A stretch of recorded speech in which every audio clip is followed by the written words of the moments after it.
ओम नमः सिद्धेभ्यः। ओम नमः सिद्धेभ्यः। ओम नमः सिद्धेभ्यः।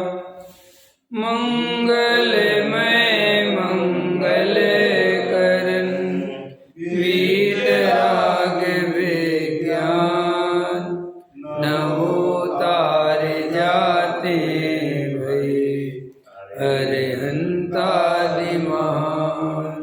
करे मंगल करे ओमा ग्रंथ करन के काज जाते मिले समाज सब पावे निज पद राज।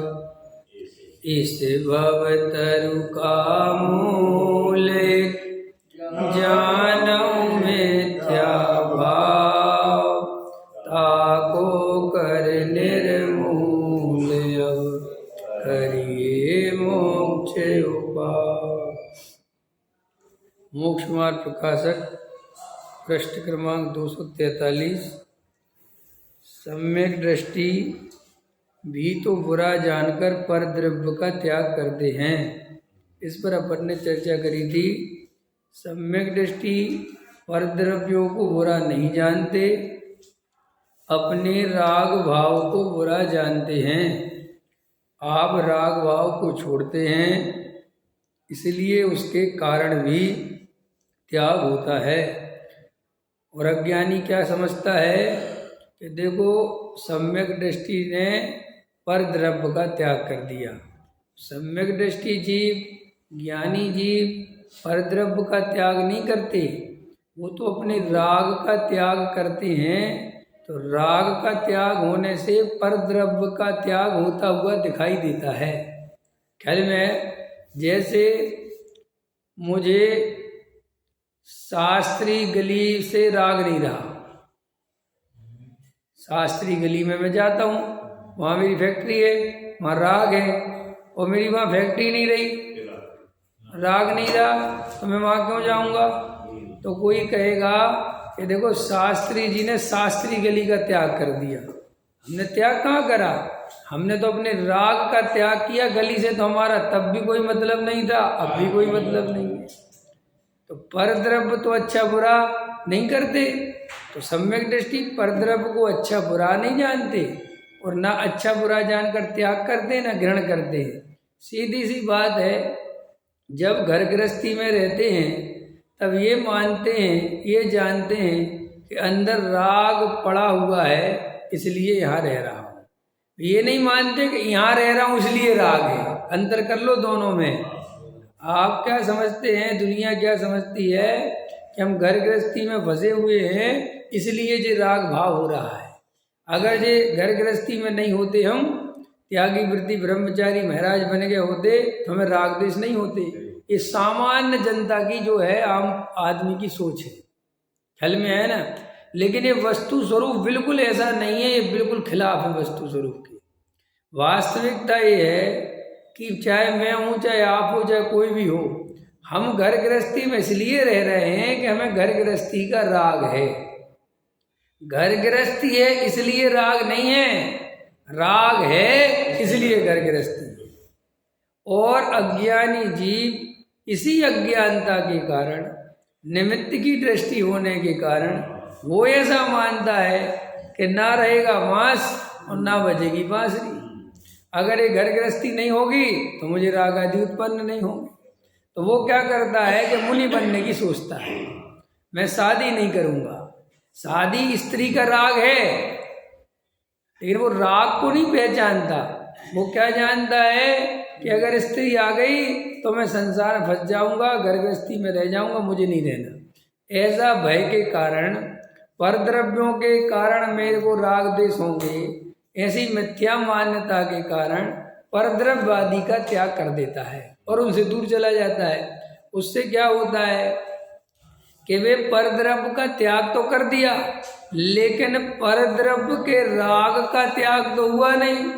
क्योंकि परद्रव्य के राग का त्याग जब तक नहीं हो सकता जब तक आत्मानुभूति और आत्मलीनता ना हो, और उसके तो अभी मिथ्यात्व पड़ा हुआ है। उसे तो वस्तु स्वरूप की सच्ची खबर नहीं है, तो उसके मिथ्यात्व का नाश हो गया कैसे? तो वहाँ क्या फिर गलती होती है कि वो वहाँ पर विरसशील संयम आदि क्रिया कांड में उलझ जाता है और वहाँ पर अंदर राग आदि कसाय भाव जोर पकड़ते हैं, बहुत कसाय चलती है और उस कसाय को दबाता रहता है। मुझे कसाय नहीं करनी है, मैं त्यागी वृत्ति हूँ, मेरी इमेज समाज में ऐसी बनी हुई है। सो बगला भक्ति, अंदर कसाय और बाहर भक्ति। अंदर क्या चल रही है? बहुत कसाय चल रही है। जैसे वो आप प्रक्षाल पूजा पाठ में खड़े हो मान के चलो, और आपको कोई कसाय हो जाए वहाँ, तो आप व्यक्त तो करते नहीं, क्यों कि भैया पूजा पाठ चल रही है, यहाँ कैसे व्यक्त करें। लेकिन कई लोगों को वो कसाय इतनी हो जाती है कि वो पूरी पूजा खत्म हो जाती है और उनको पता ही नहीं चलता। और फिर भी जब वो पूजा खत्म हो जाती है फिर वो कहते हैं आज मुझे बहुत गुस्सा आ रहा था, मैं पूजा का इंतजार ही कर रहा था कब खत्म हो। ऐसे होते ना होते, तो जैसे कसाय बन गई ना, तो श्री गुरु कहते कि वो कसाय दबी है।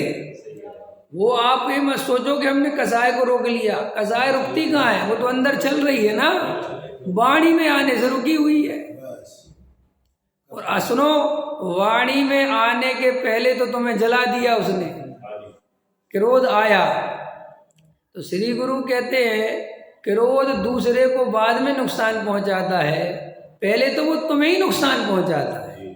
ऐसे ये कसाय उत्पन्न हुई तो उस कसाय से आत्मा जलता है, पीड़ित होता है, आकुलित होता है, दुखी होता है, समझ में आया ना, और तकलीफ महसूस करता है। और परद्रव्य का तो अच्छा बुरा उसके पुण्य पाप के अनुसार होता है, उसका तो होता नहीं होता कि कोई समझ।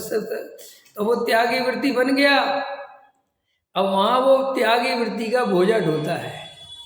अब वो सोचता है कि अब मैं ऐसा नहीं कर सकता, और मैं अब त्यागी वृत्ति हूँ, मैं ब्रह्मचारी हूँ, मैं हंसना चाहता है लेकिन मैं महराज हूँ, हंस कैसे सकता हूँ, जनता क्या सोचेगी, तो हंसी को रोक के रखता है।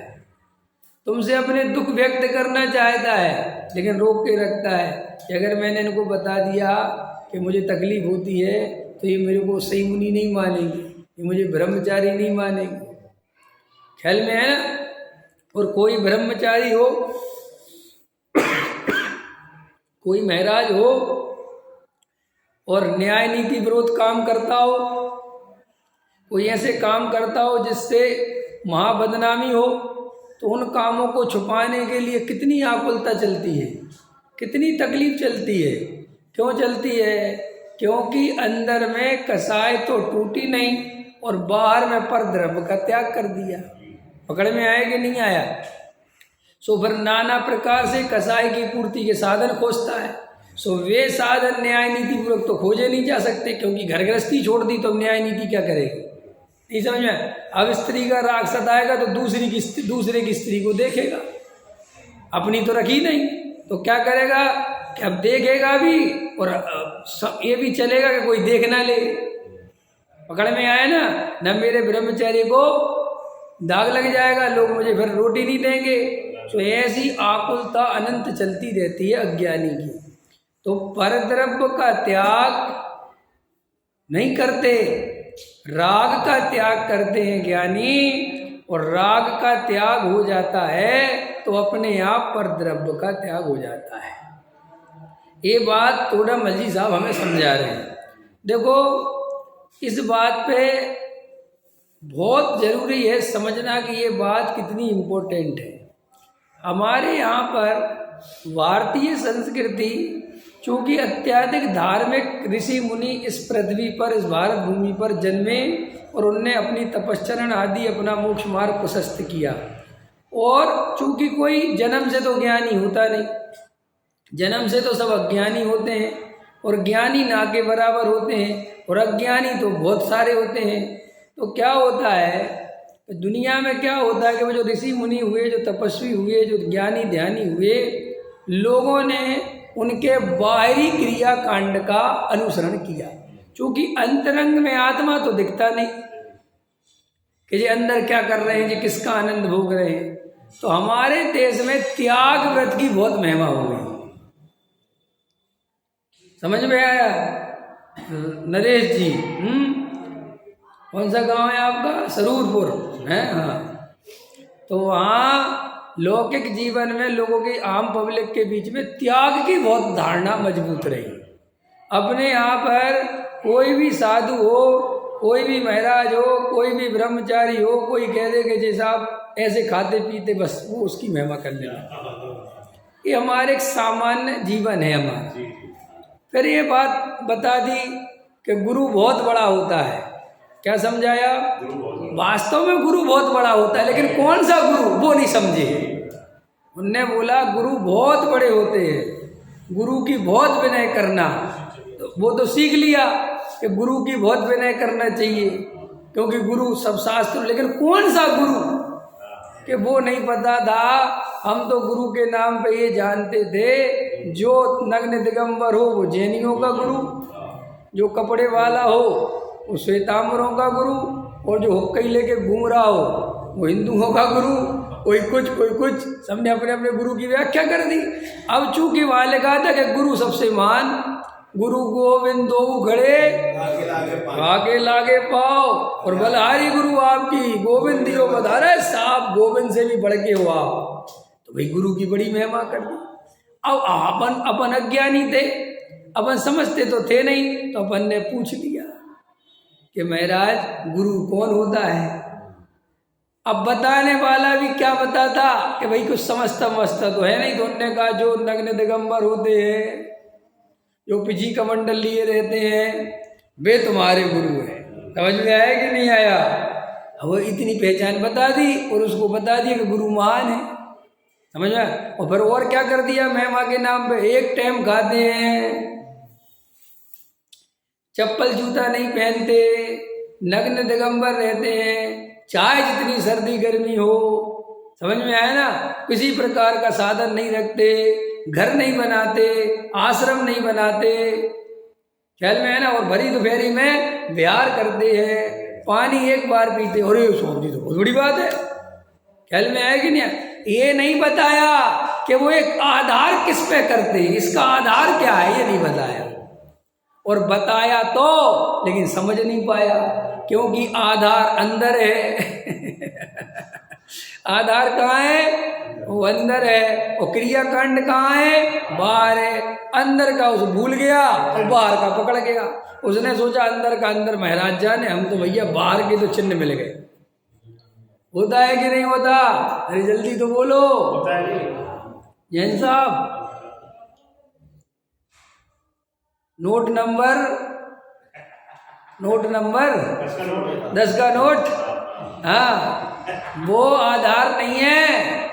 उसके वक्त उसका आधार तो कुछ और है। माल की सप्लाई इधर से उधर हो गई है, वो तो एक बाहर का चिन्ह है।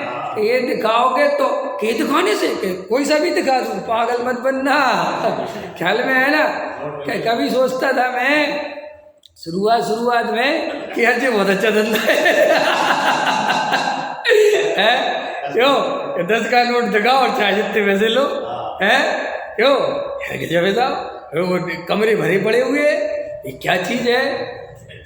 के बाद में पता आया, कह रहे मूर्ख, यहाँ से नहीं चलता है, ये तो बहुत बाहरी चिन्ह है, काम तो अंदर का है। ऐसे ही ये त्याग, व्रत शील संयम, ये ब्रह्मचारी त्यागी वृत्ति महाराज साधु संत साध्वी, ये तो बाहर की क्रिया कांड है भाई। इनका आधार तो एक शुद्धात्मा है, और जिनके पास शुद्धात्मा नहीं है वो 10 का नोट है जिसका कोई नंबर नहीं है। ख्याल में आया? वो नंबर पूछता है, वो ये नहीं पूछता कि कितने का है, नंबर दिखा। चाहे वो सड़ा गला हो, चाहे एकदम न्यू हो, चाहे 100 का हो, चाहे 1 रुपये का हो, नंबर दिखा। ख्याल में आया ना?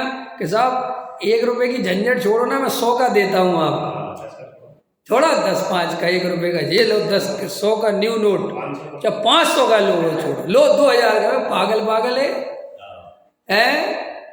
समझ? जैसे वहां पर कोई वैल्यू नहीं है। ऐसे ही सुनो, शुद्धात्मा के बिना साहब मैंने 10 उपवास करे, अरे चुप हो जा यार, साहब मैंने 20, अरे भाई शान साहब 100, मैं कह रहे इसको उठा के फेंक दो, भाई यहाँ उपवास की बात नहीं है, ये बता तूने उपवास काय के आधार पे करे, ये आधार फादर ना में कुछ भी पता। हमने तो वहाँ 10 लोगों को लाइन में लगा देखा था और वे आपको नोट दिखाते थे और आप माल देते थे। हमने कहा हम भी लाइन में लग जाएं, नोट तो हम पे भी है दिखाने के लिए। समझ में आया कि नहीं आया? जैसे वहाँ पर आधार के बिना कोई कीमत नहीं, ऐसे ही शुद्धात्मा की जिन्हें खबर नहीं, वे चाहे जितना त्याग व्रत संयम धारण करें वो सब 2 कौड़ी का है, उससे कुछ नहीं होता। साहब ऐसा कहते हो बड़ी तकलीफ होती है, अज्ञानी को तकलीफ हुए बिना नहीं रहती। क्यों? क्योंकि वो क्रिया कांड में अपनापन करके रहता है, और ज्ञानी को ये बात अमृत जैसी लगती है। वो कहता वाह क्या बात बोली है, यही वस्तु का स्वरूप है। समझ में आया कि नहीं आया? असली बात सुनने में मजा आना चाहिए कि नकली बात? और अगर नकली बात सुनने में मजा आता है तो तुम्हें असली की खबर नहीं है, ये इस बात की निशानी है। पकड़ में आया? तो मैं आपको क्या समझा रहा था, भारतीय संस्कृति तो यहाँ ऋषि मुनियों की त्यागी विदों की बड़ी महिमा करी गई। वो करी कैसे गई थी? शुद्धात्मा के आधार से, और हमने शुद्धात्मा तो एक तरफ रख दिया। तो फिर उससे क्या हुआ कि अज्ञानियों का बहुमत बढ़ता चला गया। कि कैसे बढ़ता चला गया? कि शास्त्रों में त्याग व्रत शील संयम आदि की चर्चा थी, ऋषि मुनियों की बड़ी महिमा थी, तो वो सारे ऋषि मुनि बन गए ये समझे बिना कि शुद्धात्मा के आश्रय से मुनि बनते हैं। बहुत सारे साधु बन गए ये सोच के कि भैया घर गृहस्थी में फंस जाएंगे तो संसार में उलझ जाएंगे, हमें घर गृहस्थी में नहीं फंसना, हम तो साधु बनेंगे। और ये भूल गए कि साधु का आधार घर गृहस्थी छोड़ना नहीं है, साधु का आधार शुद्धात्मा ग्रहण करना है। सम्यक दृष्टि होने के लिए पर द्रव्य को हेर फेर वो नहीं करना, चेंज नहीं करना, अपने अंदर के अभिप्राय को चेंज करना। नहीं समझ में आया? हाँ चलो भी थोड़ा पढ़ लें, इस पर भी चर्चा और करेंगे। कोई कहेगा निमित्त मात्र तो हैं, क्या बहन जी देखो मिल गया, क्या लिखा, इसका अर्थ क्या है? रमेश जी निमित्त मात्र तो है, मिल गया? हाँ देवेंद्र जी निमित्त मात्र है, मतलब क्या है इसका? इसका मतलब है देखो भैया ये बात तो आपकी ठीक है, बात तो ठीक है, लेकिन कुछ निमित्त भी तो होता है। अगर घर गृहस्थी में नहीं रहेंगे, समझ में आया ना, तो कुछ तो राग से बचेंगे। हाँ ये तो बिल्कुल आप ऐसे थोड़ी होता है। हम सोनागिर में रहेंगे और दिल्ली में रहेंगे, अंतर नहीं पड़ेगा। अरे बोलो, अरे रमेश जी तो हमारी टोन में मत बोलो, अंतर पड़ेगा। हम कह रहे हैं अंतर पड़ेगा, हाँ अंतर पड़ेगा, नहीं मैं कह रहा हूँ अंतर पड़ेगा, आप डरो मत। लेकिन वो अंतर तुम्हें सम्यक दर्शन नहीं दे सकता। अंतर तो पड़ता है, अशुभ से शुभ हो जाएगा।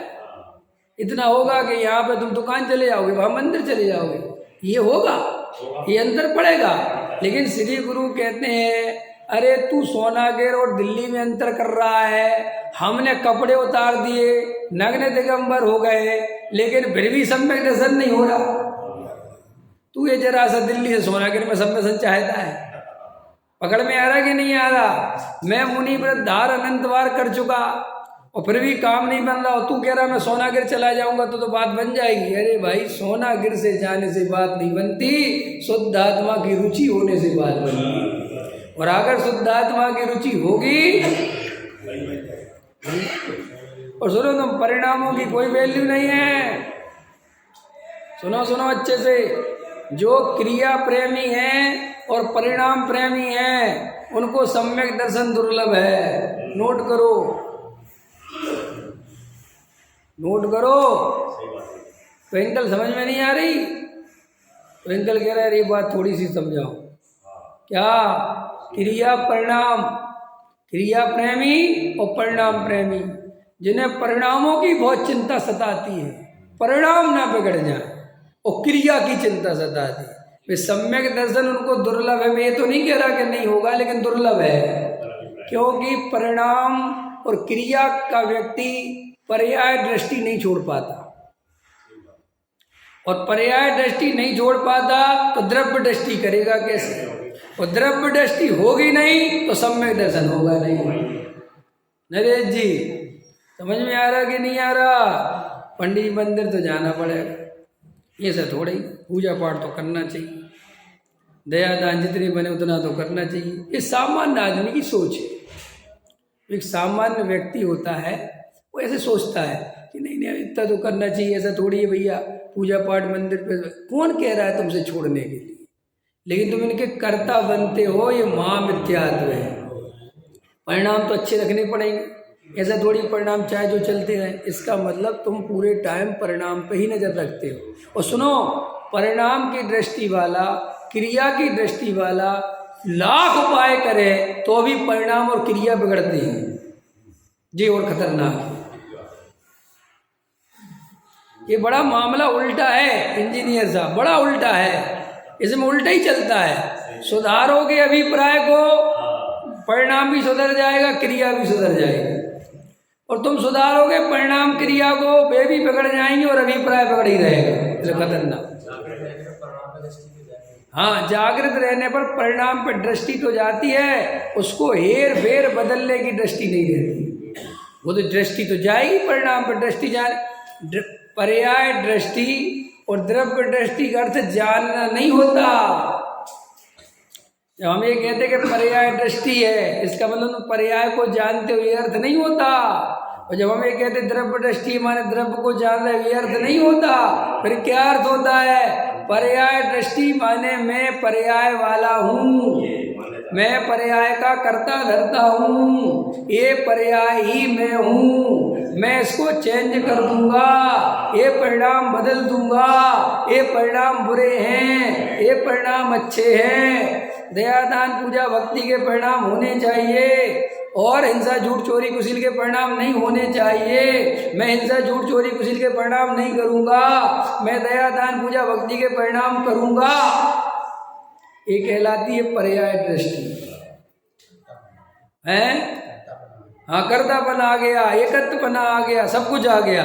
और द्रव्य दृष्टि क्या कहलाती है? मैं पर्याय से भिन्न एक त्रिकाली ध्रुव भगवान आत्मा हूँ, मैं जानने देखने के अलावा कुछ नहीं कर सकता, मैं प्रति समय जानने देखने वाला ही हूँ, क्षण क्षण जानने देखने वाला हूँ, एक समय के लिए भी पर्याय में नहीं जाता, पर्याय मेरे में नहीं आती, आती है और जाती है। ये कहलाती है द्रव्य दृष्टि। जहाँ परिणामों के कर्ता का निषेध किया, वहाँ कोई जीव जड़ की क्रिया का कर्ता बनता है, तो वो कितना बड़ा मिथ्या दृष्टि है। और अभी हाथ लगा के देखो, ऐसे छाती पे हाथ रखो, जड़ की क्रिया के कर्ता बनते हो कि नहीं? दुकान कौन चला रहा है? मैं चला रहा हूँ। दुकान जल्दी से जल्दी बंद करनी है। वे उपदेशात्मक कथन होते हैं, प्रेरणाएं होती हैं कि भाई वेद ज्ञान कब करोगे, लेकिन दुकान भी वास्तव में इसलिए बंद करनी कि ये बात समझने के लिए कि दुकान में नहीं चलाता। ये मत मानना कि मैंने दुकान बंद कर दी। राजा जी बंद कर दी हैं, खत्म, थोड़ा सा रह रहा है तो हमें दे दियो। ख्याल में आया ना? और क्या, हमारी धर्म पत्नी बहुत परेशान है, और राजा जी की दुकान बंद हो गई कि हमें समझ में नहीं आ रहा अपन कहाँ जाए हैं। न कहा यार हम राजेश जी से आज पूछ लेंगे, तुम चिंता मत करो। ख्याल में है ना? तो दुकान बंद कर दी कि दुकान बंद कर दी? किसने कर दी? तुमने कर दी कि दुकान बंद होने की योग्यता थी तो हो गई, अपने समय पे हो गई। मैं करता अब छाती चौड़ी मत करना, हमने कर दी तो इतने दिन से क्यों नहीं करी? नहीं समझ में आया? अब कर दी कि क्यों? अरे भाई यहीं तो कर्तापन आ जाता है। जरा सा कोई देखो, मोक्ष मार्ग कठिन क्यों है? प्रश्न करो, मोक्ष मार्ग कठिन क्यों है? मोक्ष मार्ग इसलिए कठिन है कि जीव पल पल कहीं भी लुटने को तैयार है। आचार्य कुंद देव ने एक उदाहरण दिया समय सार में कि मार्ग नहीं लुटता, लुटते तो राहगीर है। समझ में आया कि नहीं? मार्ग थोड़ी, रास्ता थोड़ी लुटता है, लुटता तो राहगीर है उस रास्ते पे चलने वाला, लेकिन व्यवहारी जन कहते हैं मार्ग लुटता है, रास्ता लुटता है। ख्याल में है ना? अरे भाई, रास्ते पे चलने वाला लुटता है, और वही लुटता है जो सावधानी नहीं रखता है। अपन को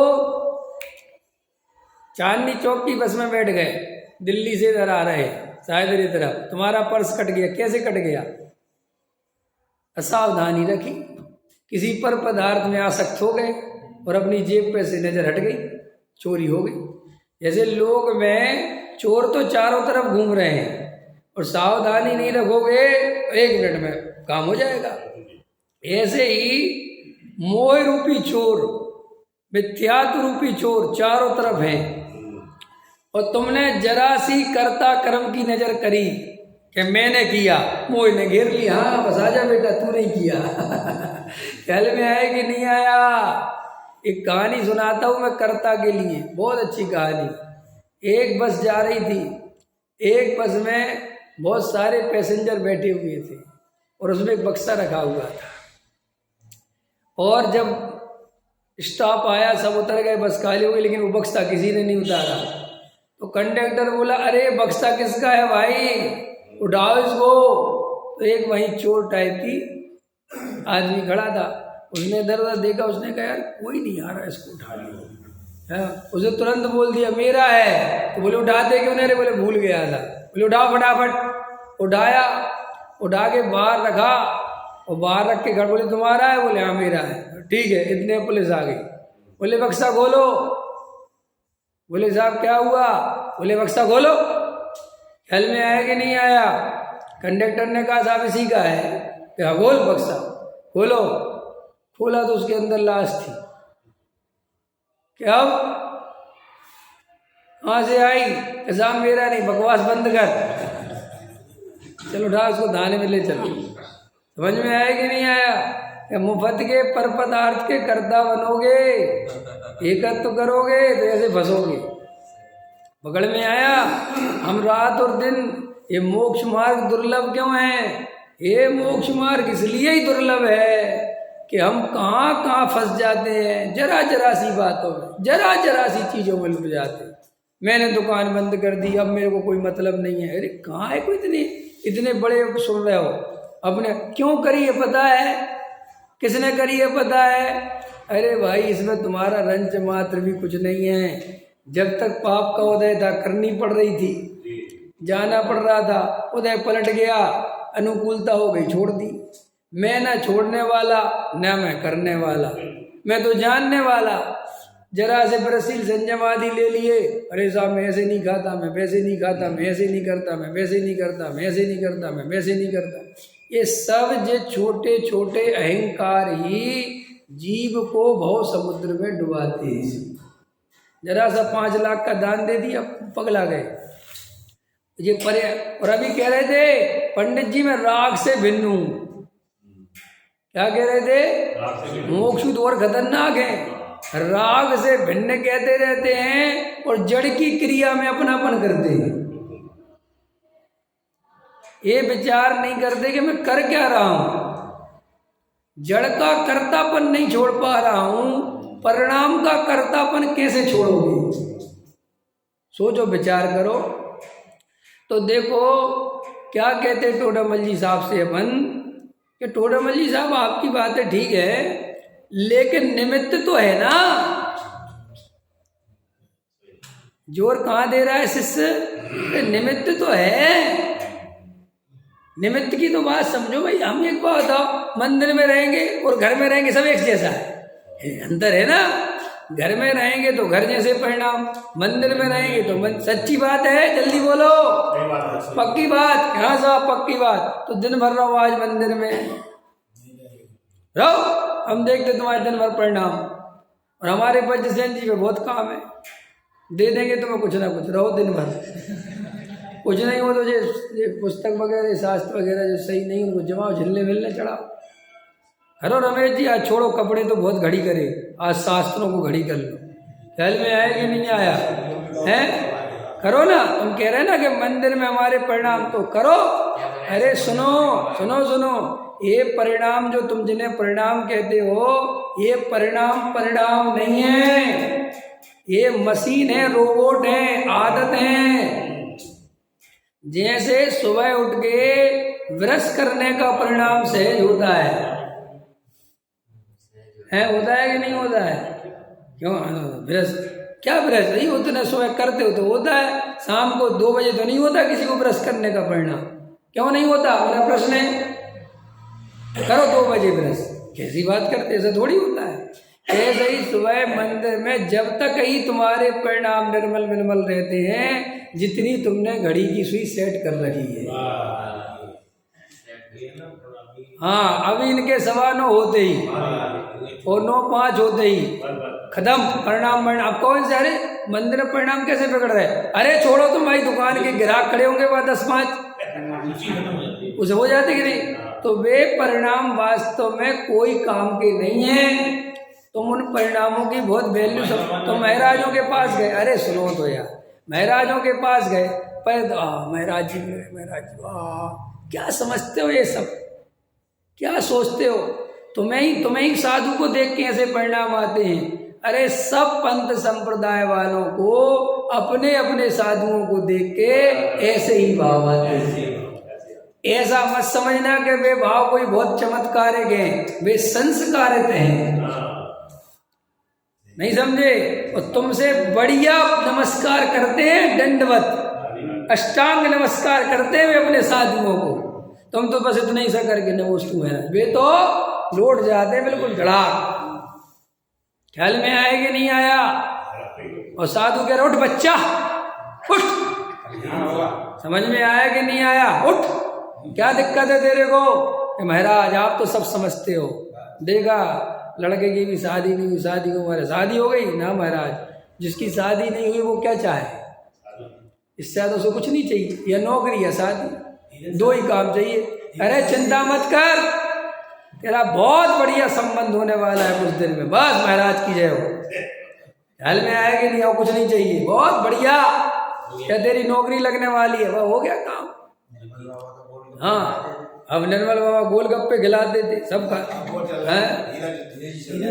अब एक शास्त्री भी चल रहा है, सब चल रहा है। हाँ उस बराबर। अब आजकल उससे ज्यादा कोई नहीं चल रहा, ख्याल में है ना? Top and top. वो तो मार्केट में एक ना एक लॉन्च होता रहता है, एक हटता है तो दूसरा आता है, दूसरा हटता है तो तीसरा आता है, चलता रहता है। समझ में आया ना? तो क्या कह रहा था मैं, कि तुम जिन परिणामों की बहुत दुहाई देते हो, या जिन परिणामों से हम बहुत प्रसन्न होते रहते हैं कि हमारे परिणाम बहुत अच्छे हैं, वे परिणाम आर्टिफिशियल हैं।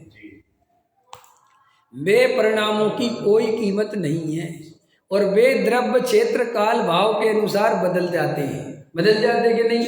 अभी यहाँ बैठे हो तो यहाँ के परिणाम, दुकान जाओगे तो दुकान के परिणाम, और फिल्मी थिएटर में घुसा दो तो वहाँ के परिणाम, और अभी किसी पार्टी में घुसा दो तो पार्टी के परिणाम, किसी की शादी में घुसा दो तो वहाँ पे सूट बूट देखने लगोगे, पैसे वाले देखने लगोगे, छोटा बड़ा देखने लगोगे।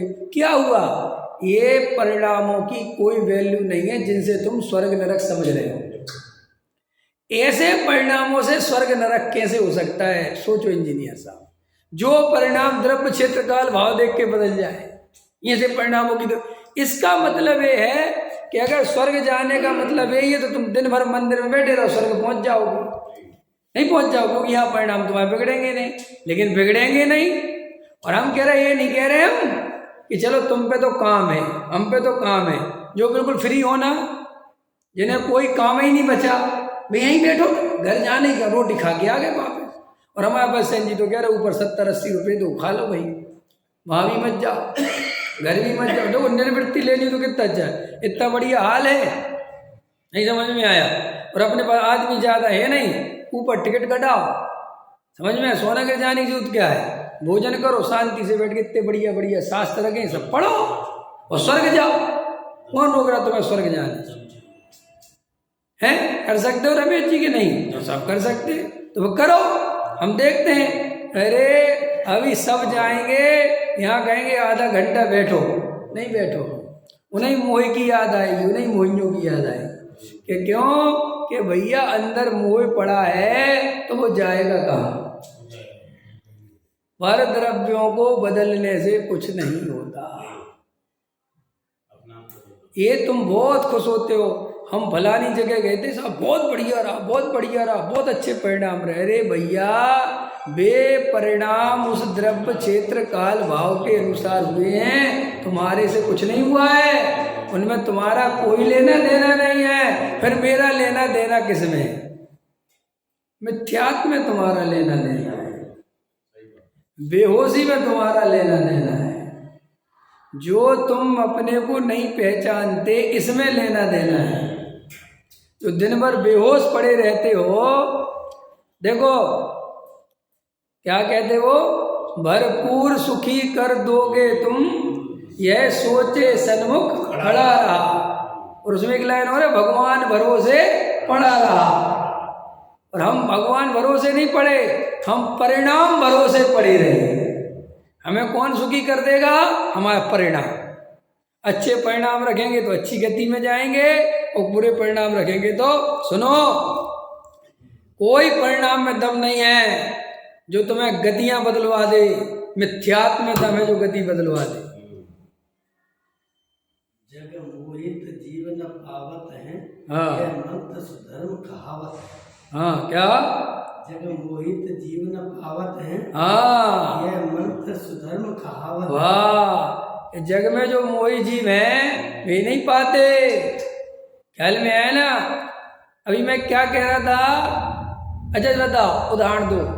राजा सैनिक 7वें नरक की आयु का बंद किया था, जगत प्रसिद्ध पुराण कथानक है। अच्छा बताओ, ऐसा कौन सा परिणाम था राजा सैनिक का कि सम्यक दर्शन के बिना करते रहते और वे 7वें नरक से पहले नरक में जाते? बताओ, दम है? कोई आगम कहता हो कि शुद्ध परिणाम, वो क्या शुभ परिणाम तुम्हारी गतियों को बदल सकता है, दम हो तो बताओ।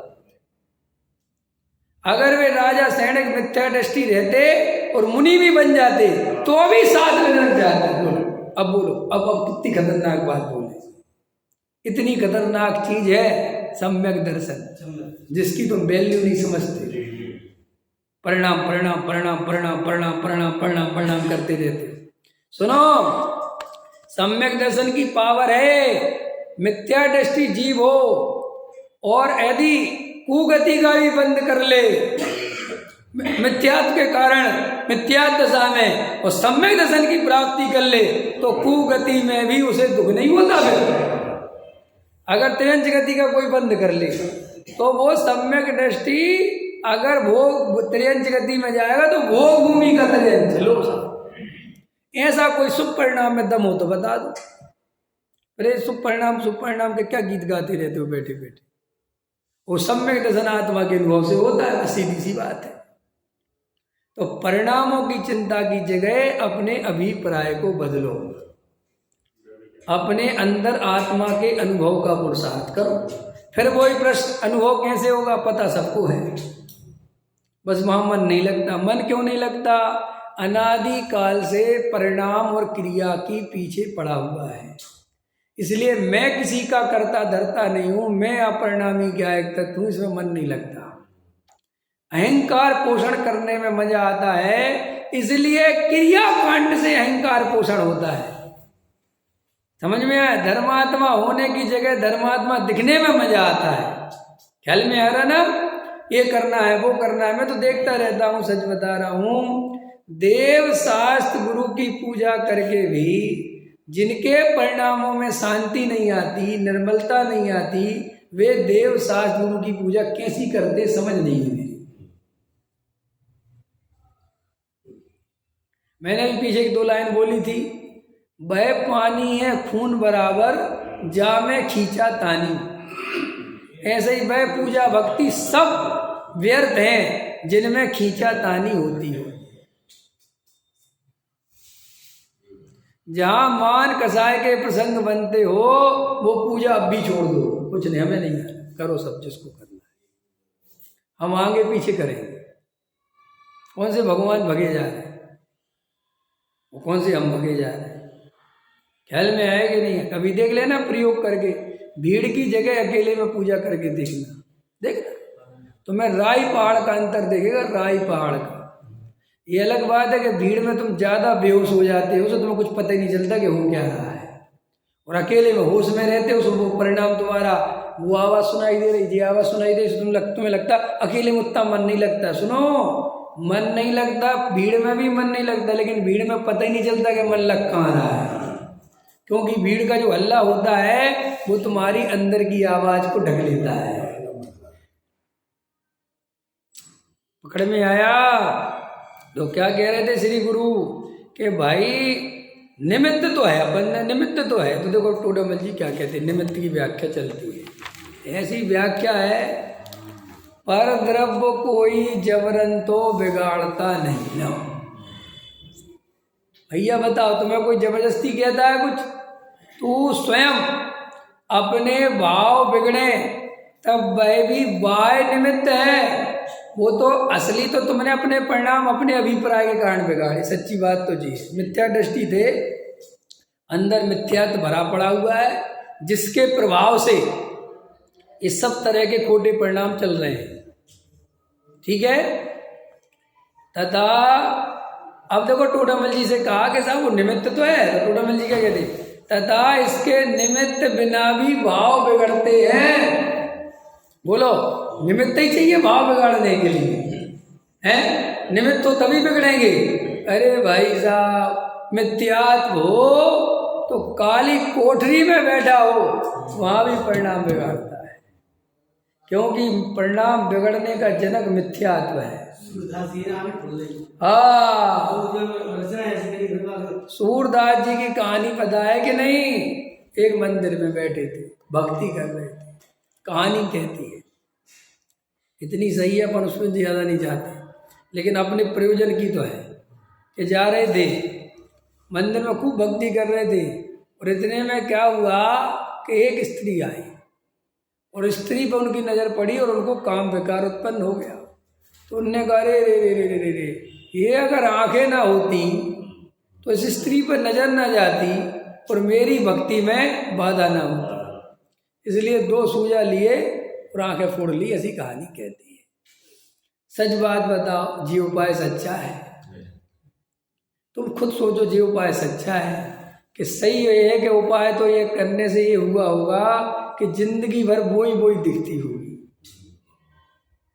क्योंकि फिर दूसरी देखने नहीं मिली। सावन के अंधे को है हरा हरा दिखता है ना, कहते हैं कि क्यों कि हरा ही देखा तो फिर अंधा हो गया बेचारा। ख्याल में आया कि नहीं आया? सच्ची बात है ये भैया। निमित्त कुछ नहीं करता, रंच मात्र कुछ नहीं करता। ये जब तक स्वीकार नहीं करेंगे तब तक सम्यक दर्शन की प्राप्ति नहीं होगी। निमित्त की दृष्टि वाले को कभी द्रव्य दृष्टि नहीं होती। गुरुदेव श्री से पूछा, सबसे इंपॉर्टेंट प्रश्न का जवाब बता रहा हूं। गुरुदेव से पूछा कि सम्यक दर्शन में बाधक क्या है। कितना इंपॉर्टेंट प्रश्न है। क्या प्रश्न पूछा? और ज्ञान गोष्ठी में पढ़ लेना, सम्यक दर्शन में बाधक क्या है। तो गुरुदेव श्री ने जवाब दिया, निमित्ताधीन दृष्टि सम्यक दर्शन में बाधक है। अब इस जवाब में गुरुदेव श्री ने हजारों ग्रंथों का सार भर दिया है, इतनी सी लाइन। इसकी जब व्याख्या करने बैठते हैं ना, तब पता चलता है कि गुरुदेव श्री ने सूत्र बताया। निमित्ताधीन माने देव साधु में सम्मिलन हो जाएगा, निर्मल परिणामों से सम्मिलन हो जाएगा, दयादान पूजा भक्ति करने सम्मिलन हो जाएगा, मंदिर बनाने से सम्यक दर्शन हो जाएगा, तत्व प्रचार करने से सम्यक दर्शन हो जाएगा। ये सब उसमें पड़ा हुआ है। सच्चे सम्यक दृष्टि ज्ञानी मिल जाए तो सम्यक दर्शन हो जाएगा। कई लोगों ने बना रखे अपने अपने सम्यक दृष्टि, ख्याल में है ना, और वे कहते हैं कि ये सम्यक दृष्टि है और हम भी कह रहे चलो हैं, ख्याल में है ना। सो तुम इतने दिन से तुम क्यों नहीं हो रहे?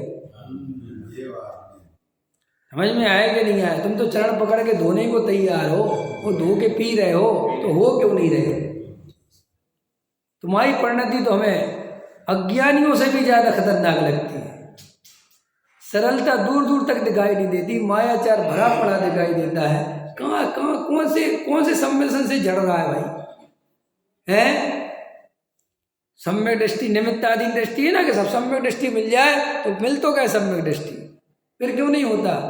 अरे सुनो, सम्यक दृष्टि तो छोड़ो, साक्षात समोसण में विराजमान तीर्थंकर परमात्मा बैठे मिल जाएं तो भी वे तेरा कुछ नहीं कर सकते। जब पूज्य गुरुदेव श्री ने जब इस तत्व की उद्घोषणा करी तो पूज्य गुरुदेव श्री बोलते थे कि समोसण में बैठे विराजमान तीर्थंकर परमात्मा भी तेरा भला नहीं कर सकते। तो बेनाडा जी के कहते थे ये बात मेरे को बर्दाश्त नहीं, बेनाडा जी हम नहीं रहे, ये बात, ये अवर्णवाद है तीर्थंकर, ये बात बोलनी चाहिए। तीर्थंकर परमात्मा भला नहीं करते।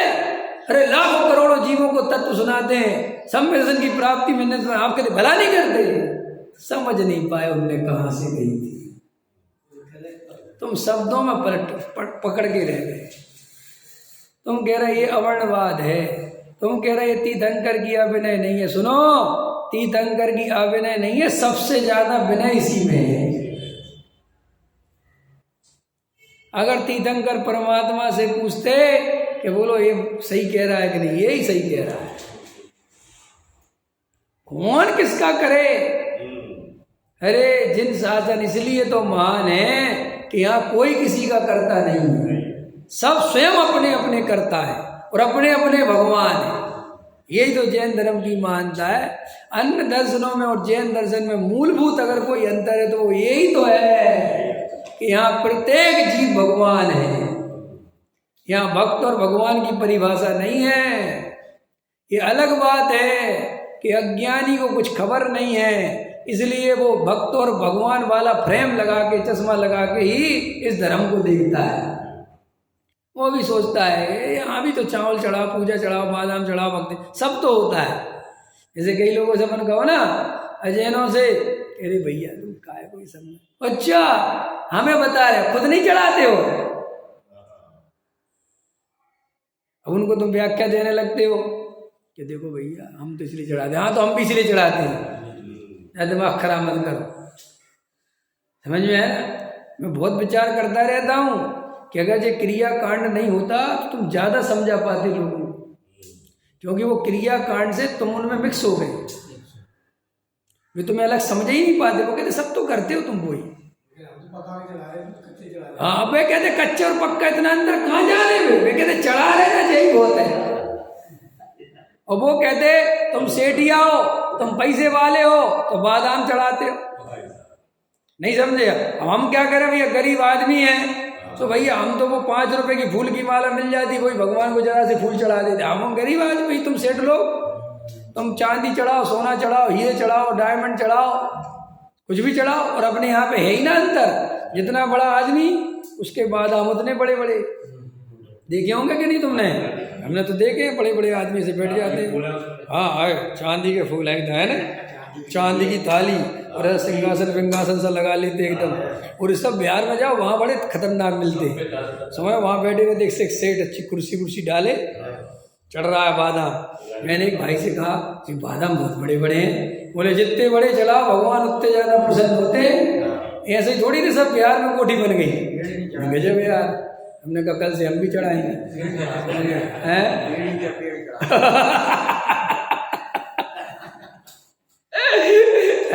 ये कह रहा पेड़ ही चढ़ा दो सीधा। क्यों भैया, अज्ञानी जीव करते कि नहीं करते? ख्याल में है ना, कोई चांदी का फूल चढ़ाता है तो माली नजर रखता है कि चांदी का फूल कौन चढ़ाता है। मेरे सब माली बदमाश होते ये भी देखते रहते कौन क्या कर रहा है। तो वो चांदी का फूल चढ़ाते ना, तो जब वो पूजा करता है वो चांदी का फूल वाला, तो विशेष उसके आगे पीछे होते रहते, सेवा भी करते हैं कि बाबूजी चांदी का फूल चढ़ाते रहे। और ये मूर्ख समझता है कि ये हमारी बहुत इज्जत करता है, वो किसी की इज्जत नहीं करता भाई, वो चांदी का फूल चाहिए उसे। इतनी हंसी आ, मुझे सच में अब तो इतनी हंसी आने लगी है, इतना ऐसा लगता है कि संसार में क्या चलता रहता है। ख्याल में है ना। कल एक फोन आया मेरे पास, बोले साहब हम जब से आपके वचन सुन रहे हैं और लगातार समझ रहे हैं, हो रहा है, अब हमारा ना उतना मन नहीं लगता ये बाकी के बाहर की चीज़ों में। ख्याल में है ना।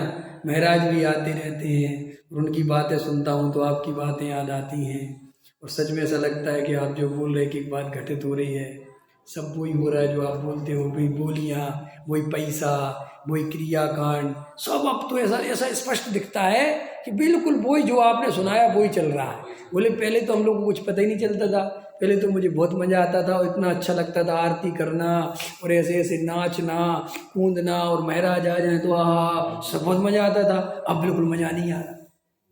तो उसने क्या प्रश्न पूछा मेरे से कि साहब हमारा मन नहीं लगता तो कहीं भटक तो नहीं गए?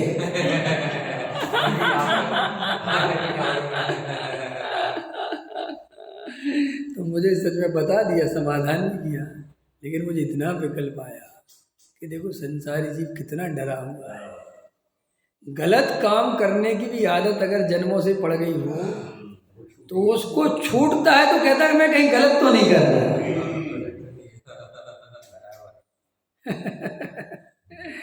गुरुओं के पास जन्मों जन्मों से जा रहे थे और गुरु छूट गया तो ये डर सताता है कि मैं कहीं गलत तो नहीं कर रहा है। कोई नारियल चढ़ाता था, कोई जल चढ़ाता था, कोई कुछ चढ़ाता था, किसी ने समझाया क्या करते, समझ में आई बात तो छूट गया, मन नहीं लगता। मन कैसे लगेगा? एक कहानी सुनाता हूँ 1 मिनट में। एक व्यक्ति माने एक विद्यार्थी था, उसके गुरुजी थे और गुरुजी उसे पढ़ाते थे अपने घर में। विद्यार्थी ट्यूशन पढ़ने जाता था, आज की भाषा में ट्यूशन जो भी कहना, पढ़ने जाता था और वो सुबह 5 बजे से दुर्गा जी की पूजा करते थे, मूर्ति रख रखी थी। गुरुजी बहुत अखंड पाठ करते थे। कितने घंटे? 3 घंटे। और 3-4 घंटे पाठ करके एकदम डूब डाब के भक्ति करते थे और फिर वो पढ़ाते थे। तो वो विद्यार्थी देखता रहता था कि दुर्गा जी के बहुत भगत हैं और हमेशा क्या बोलते थे? जय माता की। क्या बोलते हैं? कोई कुछ नमस्कार वगैरह नहीं, क्या जय माता, जय माता। वो बोलता है ना तुम्हारा ग्वालियर वाला, जय माता की। हाँ, 1-2 बार मेरे से बोला जय माता की, मैंने कहा जय माता की। अरे आप तो मेरे से भी तेज बोलते हो। मैंने कहा तेरी माता और मेरी माता में अंतर है। ख्याल में आया ना? तो हाँ, तो सुनो तो मैं क्या वो देखता रहता था। वो विद्यार्थी बाद में बड़ा हो गया, वो लॉजिकल तर्क युक्ति वाला और बड़ा दार्शनिक बन गया, समझ लो ज्ञानी बन गया। और वो एक दिन अपने गांव लौट के आया, जैसे अब मैं अपने गांव लौट के जाऊँ उदाहरण के लिए। तो बहुत समय बाद वो गया तो गुरुजी से मिलने का भाव आया। तो गुरुजी से मिलने का, वो गुरुजी तो वही अखंड पाठ। तो वो गुरुजी का अखंड पाठ होने के बाद कहता है, गुरुजी एक बात बताओ, ये वास्तव में देवी है? इसे तुम्हें पक्का विश्वास है ये है दुर्गा जी? तुमने देखी आज तक? तुमसे मिलने आई तो इतने दिन से लगे हो, 25-30 साल हो गए, कभी कोई सपन वपन कुछ नहीं? फालतू की बात करता है। बोले बताओ, सोचो। वो 2-4 बातें ऐसी नास्तिक वाली कह के निकल गया। तो अगले दिन गुरुजी ने लेटर लिखा कि आज तो मिलने आ गया, दोबारा कभी मिलने बताना। क्यों? कि आज तक मेरे 30 साल की पूजा में कभी विघ्न नहीं हुआ, मुझे कभी शंका नहीं हुई और आज मेरा पूजा में मन नहीं लगा। तो उसने कहा कि महाराज गुरुजी, इसका मतलब पूजा सच्ची है ही नहीं। जब मेरे 2-3 तर्कों ने तुम्हारी पूजा खंडित कर दी तो कहीं ना कहीं शंका तो तुम्हें भी थी, लेकिन वो तुमने कहीं किसी गहरे कोने में दबा रखी थी। ऐसे ही हमने भी गहरे कोने में संसार में सुख और मोक्ष की कल्पना कर रखी है। हमने संसार में वास्तव में पैसों में, मकान में, दुकान में, तिजोरी भरने में, इन सब में वास्तविकता मान रखी है। और ये पूजा पाठ हम भगवान भरोसे कर रहे हैं, हमें अंदर से कुछ नहीं पता कि होगा क्या। होगा तो होगा, नहीं हो तो नहीं, अपन तो करते रहो क्योंकि सारी दुनिया करती है। इसलिए जब मैं तुम्हारे क्रियाकांड की उखाड़ता हूँ तो तुम्हारा अगले दिन वो क्रियाकांड में मन कम लगता है। फिर कई बार मेरे पास फोन आते हैं, तुम्हारे चक्कर में क्या क्या छूट गया। मेरे चक्कर में नहीं छूटा, मेरे ऊपर मत डालना, अंदर से छोड़ना ही चाहते थे, बस इतनी हिम्मत नहीं पड़ती थी, डर लगता था। क्योंकि डर बैठाने वाले भी हम जैसे ही थे और डर निकालने वाले भी हम जैसे ही हैं। अब जिसका पल्ला भारी पड़ गया उसकी तरफ झुक जाओ। अभी कल कोई दूसरा मिल जाए तो फिर वो डर दिखा दे खींच के, ए भैया ऐसे नहीं चलेगा। जिन्हें देव शास्त्र गुरु के प्रति भक्ति नहीं है, जिन्हें प्रचार करने का भाव नहीं आता, वे तो जीते जागते महान हत्याडश की नरक में जाएंगे। कल ही से कहोगे चलो भैया वापस से चलो, ये पंडित खंडित कर गया था हमें। है अंदर में विचार करो, ईमानदार कहाँ पे हो। सारा खेल भय का है। जैसे वो कठपुतली का खेल होता है, एक ऐसी रस्सी खींचता है तो वैसे नाचता है, फिर एक ऐसी रस्सी खींचता है तो वैसे नाचता है। वो तो कठपुतली तो नाचना जानती नहीं, उसे तो कोई और नचा रहा है। ऐसे तुम्हें अपनी खबर ही नहीं है, तुम्हें तो दूसरे लोग नचा रहे हैं। और जब जो रस्सी खींच देता है उस रस्सी के हिसाब से चलती है। विचार करो। सहजानंद